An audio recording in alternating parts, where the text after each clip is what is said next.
নমস্কার। চৈত্রপাবনী ইউটিউব চ্যানেলে আপনাদের সকলকে আন্তরিক স্বাগত জানাই।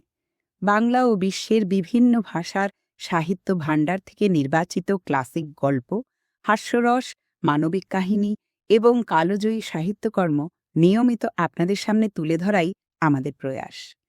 আজ আমরা নিয়ে এসেছি শ্রী সুকুমার রায়ের লেখা মজার ছোট গল্প সব জানতা। তাঁর অনবদ্য রসবোধ ও ব্যঙ্গের ছোঁয়ায় ভরপুর এই গল্পটি নিশ্চয়ই আপনাদের ভালো লাগবে। তাহলে আর দেরি নয়, চলুন শুরু করা যাক সব জানতা। গল্পটি যদি আপনাদের ভালো লাগে তাহলে অবশ্যই ভিডিওটি লাইক করুন, শেয়ার করুন আর আমাদের চৈত্রপাবনী ইউটিউব চ্যানেলটিকে সাবস্ক্রাইব করে পাশে থাকা বেল আইকনটি চাপতে ভুলবেন না। চলুন যাক আজকের গল্প জানতা। আমাদের সব জানতা দুলিরামের বাবা কোনো একটা খবরের কাগজের সম্পাদক। সেই জন্য আমাদের মধ্যে অনেকের মনে তাহার সমস্ত কথার উপর অগাধ বিশ্বাস দেখা যাইত। যে কোনো বিষয় হোক, জার্মানির লড়াইয়ের কথাই হোক আর মোহনবাগান ফুটবলের ব্যাখ্যাই হোক, দেশের বড় বড় লোকদের ঘরোয়া গল্পই হোক আর নানা রকম উৎকট রোগের বর্ণনাই হোক, যে কোনো বিষয়ে সে মতামত প্রকাশ করিত। একদল ছাত্র অসাধারণ শ্রদ্ধার সঙ্গে সে সকল কথা শুনিত। মাস্টারমশাইদের মধ্যে কেহ কেহ এই বিষয়ে ভারী পক্ষপাতী ছিলেন। দুনিয়ার সকল খবর লইয়া সে কারবার করে, সেই জন্য পণ্ডিত মশাই তাহার নাম দিয়াছিলেন সব জানতা।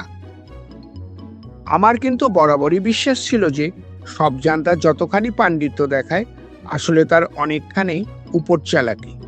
দু চারটি বড় বড় শোনা কথা আর খবরের কাগজ পড়িয়া ২-১০টা খবর, এই মাত্র তার পুঁজি। তাহার উপর রং চং দিয়া নানা রকম বাজে গল্প জুড়িয়া সে তার বিদ্যা জাহির করিত। একদিন আমাদের ক্লাসে পণ্ডিত মশাইয়ের কাছে সে নায়াগ্রা জলপ্রপাতের গল্প করিয়াছিল। তাহাতে সে বলে, নায়াগ্রা 10 মাইল উঁচু ও 100 মাইল চওড়া। একজন ছাত্র বলিল, সে কি করে হবে? এভারেস্টই সবচেয়ে উঁচু পাহাড়, সেই মোটে 5 মাইল। সব জানতা তাহাকে বাধা দিয়া বলিল, তোমরা তো আর আজকালকার খবর রাখো না। যখনই তাহার কোনো কথায় আমরা সন্দেহ বা আপত্তি করিতাম, সে যা তা একটা নাম করিয়া আমাদের ধমক দিয়া বলিত, তোমরা কি অমুকের চাইতো বেশি জানো?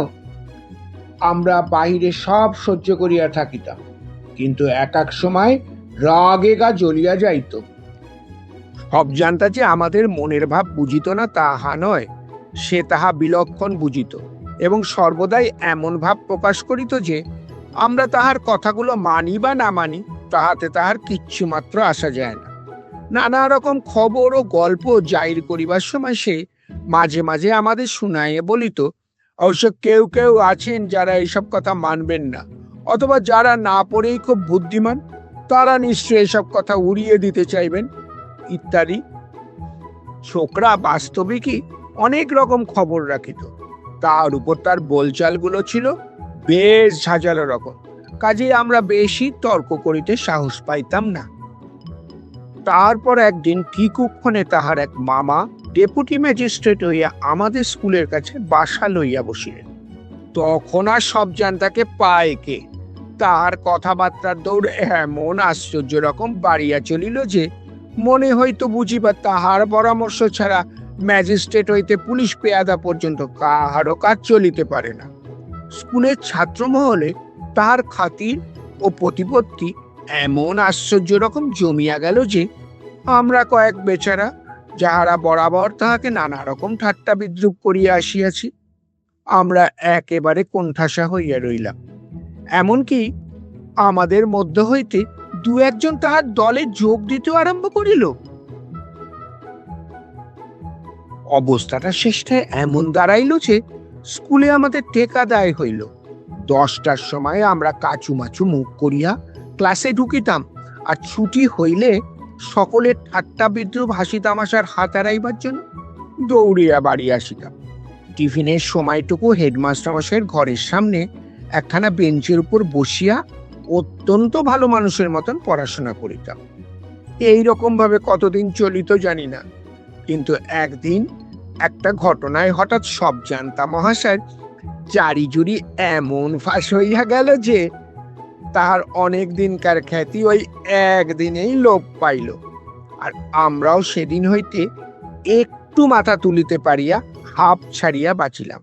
সেই ঘটনার গল্পই বলিতেছি। একদিন শোনা গেল লোহারপুরের জমিদার রামলাল বাবু আমাদের স্কুলে ৩,০০০ টাকা দিয়াছেন একটি ফুটবল গ্রাউন্ড ও খেলার সরঞ্জামের জন্য। আরো শুনিলাম রামলাল বাবুর ইচ্ছা সেই উপলক্ষে আমাদের একদিন ছুটি ও একদিন রীতিমতো ভোজের আয়োজন হয়।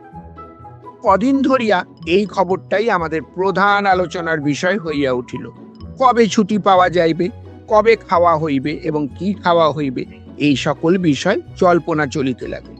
সব জানতা দুলিরাম যেবার সে দার্জিলিং গিয়াছিল সেবার নাকি রামলাল বাবুর সঙ্গে তার দেখা সাক্ষাৎ, এমনকি আলাপ পরিচয় পর্যন্ত হইয়াছিল।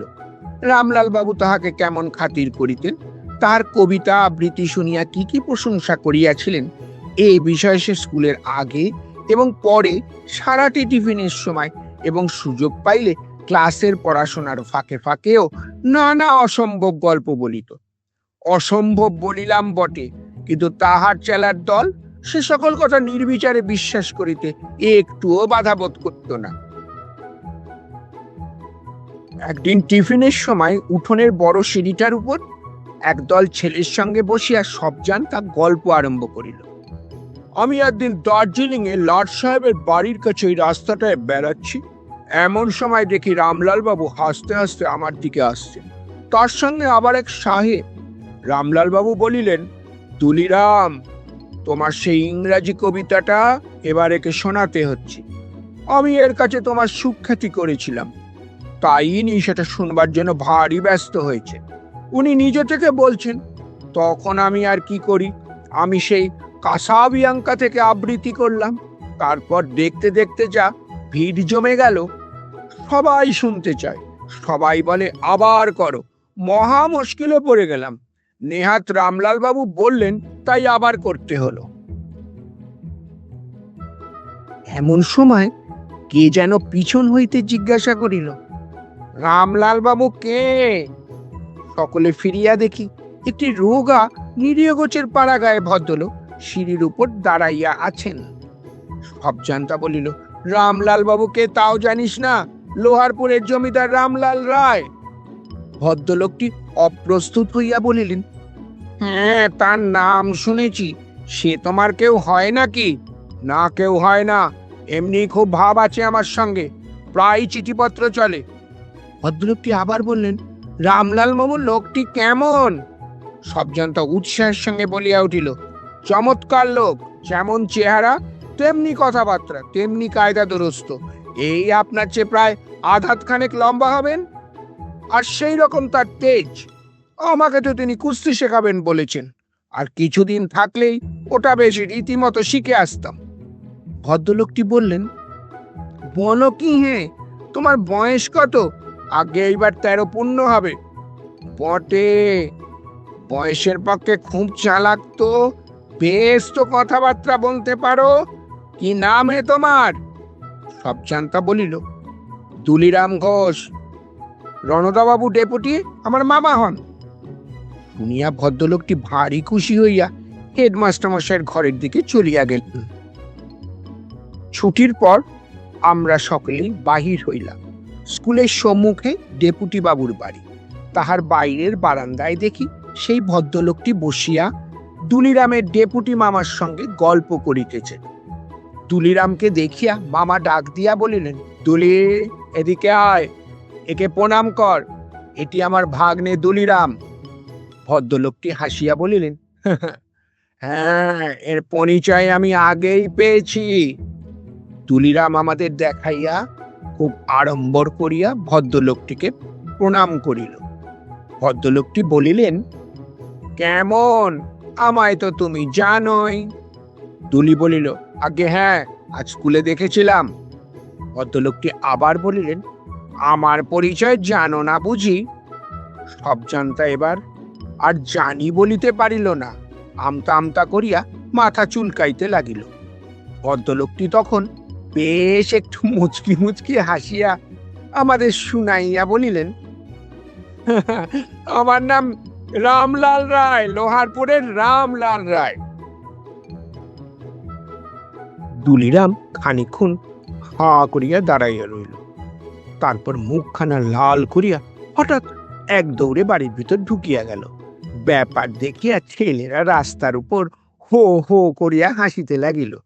তারপরের দিন আমরা স্কুলে আসিয়া দেখিলাম সব জানতা আসে নাই, তা নাকি মাথা ধরিয়াছে। নানা অজুহাতে সে 2-3 দিন কামাই করিল। তাহার পর যেদিন সে স্কুলে আসিল, তখন তাহাকে দেখিবা মাত্র তাহারই কয়েকজন চেলা ইহে রামলাল বাবু চিঠিপত্র পেলে বলিয়া তাহাকে একেবারে ঘিরিয়া দাঁড়াইল। তারপর যতদিন সে স্কুলে ছিল ততদিন তাহাকে খেপাইতে হইলে বেশি কিছু করার দরকার হইত না। খালি একটিবার রামলাল বাবুর খবর জিজ্ঞাসা করিলে বেশ তামাশা দেখা যাইত।